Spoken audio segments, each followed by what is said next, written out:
Okay. So, heto, pag-usapan natin itong gaano ka desperado itong mga pinklawan, mga dilawan, itong mga loyalista, no? Desperado sila na magsanib puwersa dahil alam nila na sobrang malakas po si Vice President Inday Sara Duterte. Okay? Itong update, balita na ito, ay ang pag-usapan natin ay itong si Llamas. Okay? Yan. Makita nyo sa gitna is si Vice President Sara Duterte. No? Sa kanyang right ay si Bongbong Marcos at dito sa kanyang left ay si Llamas. Yan si Llamas, yung ka-love team ni Riza Hontiveros. No? Ito yung sinabi ni Llamas. Kung manalo si Sara, hindi pa nga sinabi niya si VP kung manalo si Sara, iwa-wipe out ang mga Pinklawan, iwa-wipe out ang mga Marcos, iwa-wipe out ang mga Tulfo. Kaya lahat yan nag-iisip. Dapat magtulong-tulong tayo. Isa lang dahil pag more than one, panalo na si Sara. Yan ang sabi ni Llamas. So, sa pagkakaintindi ko dito kay Llamas, nananawagan siya sa mga Pinklawan, nananawagan siya sa mga Marcos, at sa mga Tulfo ay magsanib puwersa sila. Tatlo yan loyalista, dilawan, Pinklawan, kakampings, at itong mga Tulfonatics na magsanib puwersa itong tatlo. Kasi kung hindi raw magsanib puwersa, mananalo si BP Sara. Unang bahagi dyan na aking na-analyze is desperado sila. Okay? Desperado silang magsanib puwersa para lang hindi manalo si BP Sara. Pangalawa, this only shows na sila po ngayon ay nagpapanik. Sa sobrang lakas po ng popularity at sa sobrang lakas po ng suporta ng taong bayan, kinakailangan na nilang magsanib puwersa. Okay? So meaning to say, para na ring inamin nila na si VP Sara talaga ang mananalo. Hindi kasi yung mga tactics na ganito, itong si Llamas, ang hirap dito nila, no, sa mga taong ito, ay hindi marunong mag-strategize. Hindi sila marunong bang gumawa ng paraan para paano nila ma-convince ang taong bayan. Si VP Sara naman, hindi naman desperado. Hindi naman siya desperada. Ang ginawa lang ni VP Sara ay magtrabaho ng magtrabaho. Ipinakita niya sa taong bayan kung paano siya magtrabaho, paano siya naging hindi plastic sa taong bayan kung tumulong. Yan ang hindi magawa ng kampo nitong nila Llamas, nila Hontiveros, na Trillanes. Ang nakikita kasi ng taong bayan dyan nila Hontiveros, sina Trillanes, sina De Lima, ay puros hari ng kaplastikan. At ngayon, itong mga Pinklawan na ito, ay gusto nilang akitin itong mga Marcos, itong mga loyalista, at itong mga Tulfo. Kasi alam nila na kapag babanggain nila ang mga DDS o itong si VP Sara, kung babanggain nila, matatalo sila. No? Kaya iyak sila ng iyak ngayon, panic sila ng panic ngayon.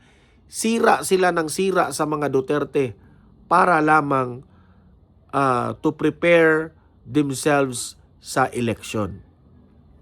Nakita ko nga yung yung speech nitong si Ngiwi dyan sa Aklaan. no? Kasi ano raw, parang anniversary celebration ng Akbayan, no? Kitang-kita mo doon sa speech nitong si Ngiwi ay pinupuri nila ng pinupuri si Hontiveros. Okay? Pinupuri nila si Hontiveros na si Hontiveros raw nanalo noong 2016, ganon, ganyan, ganyan. Sabi ko, kung ganito po ang naratibo ninyo na parang pinupuri lang ninyo ng pinupuri ang inyong mga leaders, hindi kayo mananalo. Okay? Wala, doon sa speech ni Aklaan, wala akong nakikita dito sa Akbayan na nagsasabi sila kung ano ang kanilang mga achievements bilang leader. Sana kung pinuri nila si Hontiveros na nanalo sa ganito, nanalo sa ganyan, nanalo nung 2022, ganon, ganyan. Puro sila puri. Hindi nyo ba kaya na ipagmayabang ang mga magagandang ginawa ni Hontiveros? Hindi nyo kaya? Hindi nyo kaya kasi walang nagawa. Yan ang problema ng mga Pinklawan. Yan ang problema ng mga Marcos loyalist. Yan ang problema ng mga Tulfo fanatics. Kasi kayong tatlo, no? Hindi nyo kaya ang mga ginagawa ng mga Duterte. Instead, that you have to showcase kung ano yung mga nagawa ninyo, instead, pinuri lang ninyo ng pinuri ang inyong mga kandidato. Na hindi naman yun ang kailangan naming taong bayan. Ang kailangan po namin, resulta. Ang kailangan po namin, resibo. Di ba? Buti pa si Leni Robredo noong araw, kahit nagmamayabang si Leni Robredo, at least meron siyang napakita. Pero hindi naman ganun kalakihan ang ginawa ni Robredo. Pero yung mga Duterte, kung may listahan lang talaga sa mga nagawa ng mga Duterte, wala kayo sa kalingkingan. Yan ang hindi nyo matanggap-tanggap. Sa totoo lang. Tapos ngayon, magsanib puwersa kayo para manalo kayo. Di ba? So, halatang halata na yung mga ginagawa ninyo, political interest, mga sarili lang ninyo ang iniintindi ninyo. Mga sarili lang ninyo ang iniisip ninyo. Hindi nyo iniisip ang kapakanan ng bayan. Hindi nyo iniisip ang mga pobre nating mga mamamayang Pilipino kung paano ninyo palalaguin, paano ninyo pagagandahin ang buhay ng mga Pilipino, ang buhay ng mga OFWs. Hindi nyo kaya. Si Duterte, nung panahon na siya ay presidente, pinaganda niya ang buhay ng mga OFWs. Yung mga cancer patients na mga bata, no, pinahospital po ni Tatay Digong, tinulungan ni Tatay Digong. Yung mga Yolanda victims, binigyan ng pag-asa ni Tatay Digong. Ang bansang Pilipinas, pinatikim ni Tatay Digong yung mga big ticket projects, mga bridges, many to mention, inimprove ang mga airports, ginurgor ang lahat ng mga big fish dyan sa mga bawal na gamot na yan. Kayo, meron ba kayong nagawa kagaya dito ni ginawa ni Tatay Digong? Wala. Kaya hindi kayo mananalo. Kaya nga sabi ko sa inyo, ang payo ko sa mga politicians, you do good. Okay? Ipakita ninyo na meron kayong exhibit na ito yung proyekto ko, ito yung flood control ko. Paano kayo mananalo? Yung mga flood control ninyo, inanod na ng baha. Sira-sira yung mga, ang dami kong nakikita doon, no? Nagfa-fact check na yung mga vloggers ng mga Duterte, pina-fact check yung mga flood control ng mga congressman. Lustay, sira-sira, hindi natapos. Paano kayo mananalo dyan? Tingnan nyo yung mga flood control sa Davao.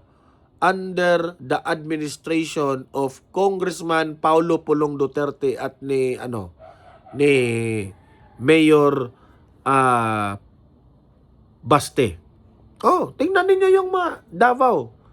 Gaano kapulido, gaano ka tibay at ganda ng mga roads, yung mga daanan doon sa Davao. I'm not from Davao, but nakikita ko yung mga post, nakikita namin yung mga vloggers na ipinakita doon yung mga ala Singapore na mga proyekto.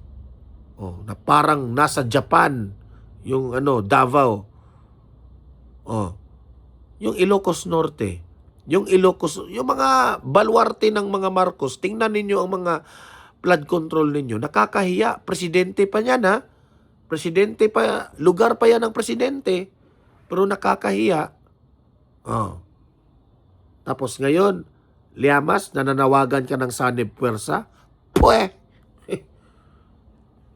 ina nyo. Yan ang hilig nyo.